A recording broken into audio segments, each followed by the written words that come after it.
Hi guys, it's Mr. B here, and today what we're going to be looking at is adding and subtracting fractions. Now, a lot of people get scared when they see things like this because they're frightened of fractions, they think they're really hard.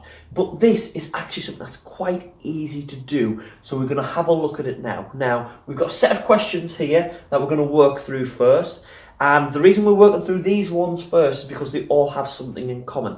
If you have a look at them, the denominators on the sums are all the same.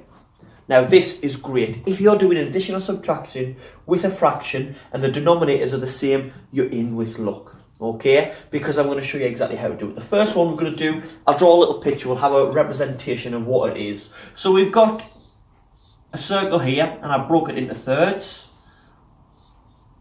Okay? So if you have 1/3 here and we're going to add another third, if we put them together, we see we would have 1 2/3. So let's write our answer down, 2/3. And if we have a look at that, this is what we have to do with every one of these additions or subtractions where the denominator is the same. We keep our denominator the same, it is still a 3, like these two. And all we have to do is add the top numerators, add the number on the top, the numerator. 1 plus 1 is 2. So it's simple as 1 plus 1. Okay, it just sounds harder because it says 1/3 plus 1/3. You're just doing 1 plus 1. So let's use the same tactic to go through these other questions. 1/4 plus 2/4. Okay, keep our denominator the same and add the top. 1 plus 2 is 3. 3/4. Flying now. Now you've got to take away. We do the same, but obviously with a subtraction rather than addition. So we keep our denominator the same. So we've got 6 there, we've got 4 6, and we're going to take away 2 6. 4 take away 2, easy. 4 take away 2 is 2, so our answer is 2 6. 6 8s, take away 4 8s, we would have 8s on the bottom, not changing them, and 2 on the top, 2 8s. Even when we get to bigger numbers, it doesn't matter how big our numbers are getting, we're still just doing that sum. 98, we've got 5 98s, add 45 98s.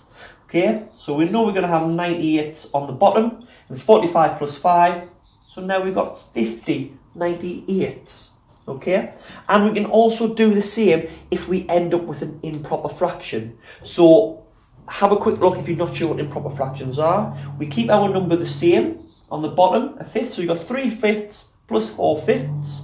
3 plus 4 is 4, 5 6 7, 7/5. That is now an improper fraction, because the top numerator is bigger than the bottom denominator. So if you want to choose, you can change that into a mixed number. If you're not sure what improper fractions are and mixed numbers, if you click up there, you go to my video based solely on improper fractions and mixed numbers, and I'll go through them. So that's how you add when the denominators are the same, and subtract as well. So what we're going to look at now is something that's a little bit tricky, but not too much, when the denominators are different. So now let's look at some sums where the denominators, numbers on the bottom of a fraction, are different. This does make it a little bit harder, but not too much, okay? So let's have a look at our first one. We have a half plus a quarter, okay? Now, we have different denominators, so we can't just add the top, okay, because we wouldn't know what to put our bottom number there. So what we are going to do is we're going to make it easy for ourselves by step 1, is make the denominators the same. So first step is always make the denominators the same. So what we're going to do that is use what we know about equivalent fractions in order to change this one to half into quarters rather than halves. If you're not sure about equivalent fractions, you can watch this, see how I do it, you might get it. But if you click up there, there'll be a video that'll show you how to find equivalent fractions, okay? So I've got a half and I want to turn it into quarters. So I know that 2 times 2 is 4, okay? 2 goes into 4 2 times. So what I'm going to do is I'm going to times that by 2 to get 4. And remember, when I find equivalent fractions, whatever I do at the bottom, I have to do at the top. So I have to times that by 2. So I've got 2/4. So now, in my sum, what I've done is I've taken out that half and changed it for 2/4 because they are the same. And what I can do is 2/4 plus 1/4. Now I'm back to that simple sum where I keep my denominator the same, and then I just do 2 plus 1. 2 plus 1 is an easy sum. So once you've done this step, we go back to our easy sums, okay? So let's have a look again. Here with a subtraction, we have 4/6 and we're going to take away a third. Now, what we're going to do there is turn this 3 into a 6, because I know 3 is in the 6 in the 3 times table. So I know I'm going to have to times this by 2 again, and that by 2. So what we're going to do is keep that the same, because it's 4/6, but we're going to take away 3 times 2 is 6, and 1 times 2 is 2. Now I have 4/6 take away 2/6, so I know my answer is 2/6. Now, every time I have multiplied, okay, and looking at the examples I've got, we're all going to multiply by 2, so I might change a couple when we get down to here, okay? So but what we do is we're multiplying by 2. You might be thinking, well, can I not divide the bigger number by 2? Yes, you can.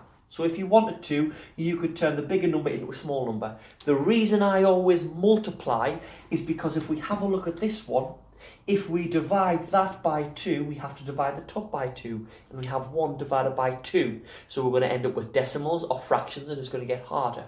If we're multiplying, so making the smaller one match the bigger one, we're not going to have that problem. So that's why I always multiply, but you can divide if you want to. So if we had a look on this one, we have 4/16. We could divide that by 2 to get down to 8 and 4 and 2. Okay, so you can if you want, but I would always multiply. It is the easiest way. So let's look at this one. Now, we have 4/16 and we're going to put that on 2 8s. So what I'm going to do is I'm going to turn my small number into a 16. I know 8 times 2, 16. So that means I have to times my top by 2. So I keep this number the same. And 2 times 2 is 4. 8 times 2 I know is going to be 16. So I have 4/16 plus 4/16, which is 8/16. Okay. Now, if you wanted to simplify that down, again, look at the video equivalent fractions. We know that is the same as a half, but don't worry about that. Okay. Now, I'm going to change this one slightly, because as I've noticed with all my examples with times and by 2, and I want to show you, it's not always by 2 that we have to times. So, if we look, we've got 9/15 take away 2/5. So I need to turn my smaller number into 15ths. So I'm going to have 9/15 here, and I'm going to take away 2/5. I'm going to times that by 3, because I know 5 times 3 is 15. And my top number I have to times by 3 as well, because whatever I've done at the bottom, I have to do to the top. So 2 times 3 is 6. Now I've got my easy sum again there. Now I've got my 15ths as my denominator, and I'm going to do 9 take away 6, which is easy to do, and I get my answer, 3/15. So if you have a look at those examples from the previous part and this part, it shows you how to add and subtract fractions no matter whether they have the same or different denominators.